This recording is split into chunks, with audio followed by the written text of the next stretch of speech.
especially for a bike that is 20 years old and has been stored for basically all that time in the shack outside with dust, in temporales, with thunderstorms, motor, everything.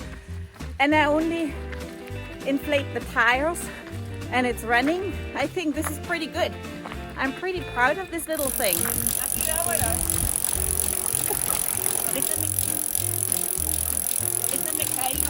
No.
Hasta luego.